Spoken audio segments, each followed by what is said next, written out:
Olá, o meu nome é Alaide e eu vou acompanhar vocês nessa aula sobre o relatório da CFTC. Vamos lá.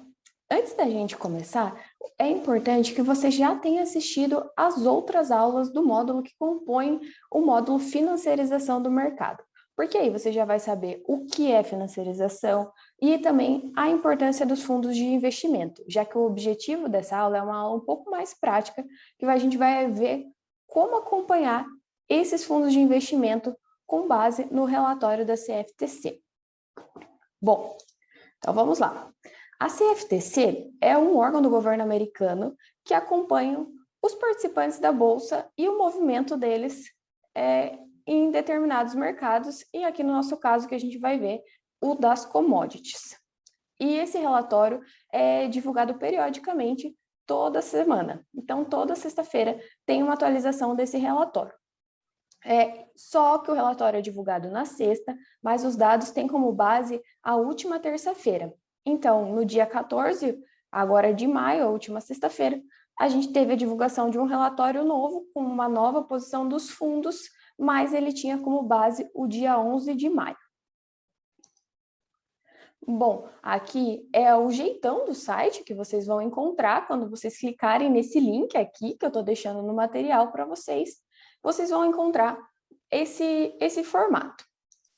Lá vocês vão encontrar diversos relatórios, mas o que a gente precisa é esse que eu vou deixar destacado em vermelho para acompanhar os fundos de investimento. Bom, como vocês já viram essa figurinha antes aí na aula de como funciona a bolsa é composta mais ou menos por dois participantes principais, né? Os especuladores e os hedgers. Nesse nosso caso, agora você já sabe que os especuladores são quem trazem toda essa volatilidade para o mercado e toda essa liquidez, especialmente, que a gente tem visto nos últimos anos e até deu título para o nosso curso de comercialização, né? Afinal, é o auge da financiarização. Então, esses especuladores são nada mais, nada menos do que os fundos de investimento, que é quem a gente vai estudar nessa aula. Antes da gente ir para o relatório em si na prática, é importante reforçar 4 conceitos, caso vocês não conheçam. Long significa comprado, short, vendido, e posição net. O que é a posição net? É o long, que é a posição comprada, menos o short, que é a posição vendida. Então, a gente tem a posição net.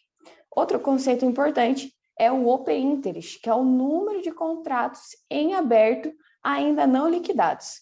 Vocês também já devem ter visto esse termo em aulas anteriores, mas é bom para a gente reforçar. Bom, e aqui a gente começa as representações gráficas. Vocês já devem ter visto, esse é um gráfico de posição líquida dos fundos de investimento de gestão ativa da soja na Bolsa de Chicago desde janeiro de 2018. Então, o que aconteceu aqui? A gente pegou aqui a posição long dos fundos da soja e a posição short, diminuiu uma pela outra e teve essa posição net, que nada mais é do que a posição líquida. A gente transformou de 1.000 contratos para milhões de toneladas e a gente desenhou aqui no formato de barras e adicionamos o primeiro contrato para mostrar esse movimento, né? Quando os fundos de investimento estão comprados, geralmente a soja está em alta na Bolsa de Chicago. Então, vamos olhar com maiores detalhes essa posição. Então, aqui está a posição comprada dos fundos em verde. Aqui embaixo a gente tem a posição vendida dos fundos. E, por fim, a cotação do primeiro contrato da soja acompanhando esse movimento. Outra forma de representar graficamente os fundos de investimento é mostrando eles como participação do total de contratos em aberto ou open interest. Aqui, a gente vai adicionar 2 outros conceitos. O conceito dos fundos de gestão ativa e gestão passiva. Caso vocês não lembrem das outras aulas, os fundos de gestão ativa são os Margin Monies e os fundos de gestão passiva, os Swap Dealers. E eles estão representados aqui no gráfico. Em verde, os fundos de gestão ativa e em verde mais claro, os fundos de gestão passiva e a participação deles sobre o total, e a linha preta representa o somatório dos dois em relação ao Open Interest. Mas beleza, e aí, Elaide, o que isso quer dizer? Vamos lá. Geralmente, a gente usa esse tipo de fundo, esse tipo de gráfico, desculpe, para ajudar a sinalizar inversões de tendência no mercado.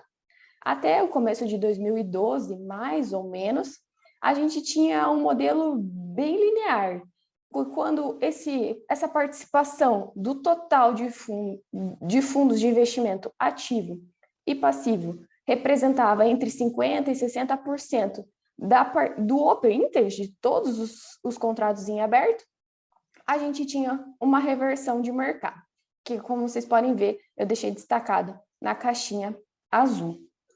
Mas agora, houve uma mudança no padrão depois de 2012, e agora a gente geralmente vê uma inversão de tendência do movimento quando esses fundos atingem entre 30% e 40%. Mas como eu falei, não é um indicador de precisão, né? É um indicador que ajuda a sinalizar e tem que ser usado com outras ferramentas sempre.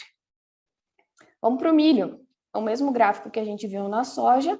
Aqui a gente tem a posição vendida dos fundos de milho, a posição comprada dos fundos e em azul a cotação do primeiro contrato. Então, ilustrando esse movimento, né, que as cotações geralmente acompanham aí a posição dos fundos. E para o milho, o gráfico de participação dos fundos no total de contratos em aberto. Aqui a mesma coisa. Até o início de 2012 seguia um padrão entre 50% e 60%. A gente tinha uma inversão nessa tendência. Agora, a gente vê que esse padrão está entre 30% e 40% para a gente ver essa reversão. E agora vamos colocar a mão na massa, né? Vamos ver como funciona isso na prática. Bom, eu deixei aqui um link mais direto da página, né? Onde vocês vão encontrar esse relatório que a gente vai estudar aqui. E vocês vão clicar nesse link que eu vou deixar no anexo e vão entrar aí no quadradinho que eu destaquei em verde, onde diz agricultura, disaggregate, futures and options. Então, ali vocês vão clicar no long format. Abrindo lá, vocês vão achar várias tabelas nesse formatinho aqui. Lá vão ter todos os produtos, é só ir rolando para baixo para encontrar o produto que você deseja. Aqui no nosso caso, eu peguei um exemplo de milho, é a última atualização que eu tenho aqui, que é do dia 11 de maio. Pegando essa tabela, a gente vai identificar o que a gente já aprendeu, aqueles conceitos importantes que eu falei para vocês. A gente tem o número de contratos em aberto, o Open Interest, a gente tem os fundos de gestão passiva, os swap dealers, a gente tem os fundos de gestão ativa e a gente tem a posição de cada fundo desses comprada, né, long ou short, vendida na bolsa de Chicago. Bom, a gente também aqui tem os spreadings, que são importantes para a conta que a gente vai fazer. Novamente, estou deixando o link aqui para vocês acessarem.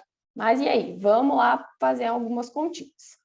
Bom, pegando essa parte do relatório que interessa, a parte de cima, eu destaquei aqui de novo para vocês os fundos de gestão ativa e passiva e a posição long, comprada desses fundos. Então, vamos lá.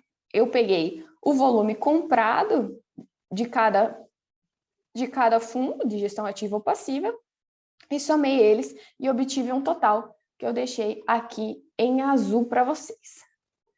Agora, a gente tem que fazer o somatório da posição vendida desses fundos. Vamos lá. Combinando, né, a posição vendida desses dois, somando, a gente tem esse novo total aqui. E agora, a gente vai calcular a posição líquida ou a posição net, que é o long menos o short. Vamos lá. Então, a gente tem os 631.042 menos 79.580. Isso são em contratos. Então, a gente tem um total de posição net, ou posição líquida, de 551.462 contratos, no caso do milho, nessa semana do dia 11. Então, beleza. Guardem aí esse número, esse volume de posição net. Porque agora a gente vai precisar voltar para o relatório para pegar algumas informações sobre o Open Interest. Vamos lá. Pegando essas informações de Open Interest, o volume total, a gente precisa diminuir os spreads para que não esteja erro no nosso cálculo aqui. Então, pegando o Open Interest e diminuindo os valores de spread, a gente chega a um novo total de 1.710.026 contratos em abertos do milho, né? Então, a gente volta lá, busca a nossa posição net, né, os fundos net, e divide pelo total do Open Interest para descobrir essa participação, que afinal aí pode ser um guia, né, um indicador. E a gente multiplica por 100 para ter o percentual. Então, a gente chegou aqui a um percentual de 32%. E aí, aqui eu vou deixar bem resumido para vocês toda a continha que a gente fez para chegar nesse número, com todos os valores, e o nosso objetivo é chegar no final com esse gráfico aqui. Então, para cada barrinha dessa, foi feita uma conta dessa para que a gente pudesse montar esse gráfico, e até a última semana a gente estava em 32%. E agora? E a soja, Laíde, como que tá? Ó, aí vocês que vão me dizer, vou deixar esse desafio para vocês verem como que fica esse valor da participação dos fundos sobre o total de contratos em aberto, no caso da soja. Então, vocês têm um exemplo no milho, é a mesma coisa, a continha é fácil, deixo o desafio para vocês e volto em outra oportunidade online, quem sabe, para a gente resolver esse exercício. Mas se ficou alguma dúvida, vocês também podem deixar aí nos comentários da comunidade que a gente volta a se falar. Muito obrigado e até a próxima aula.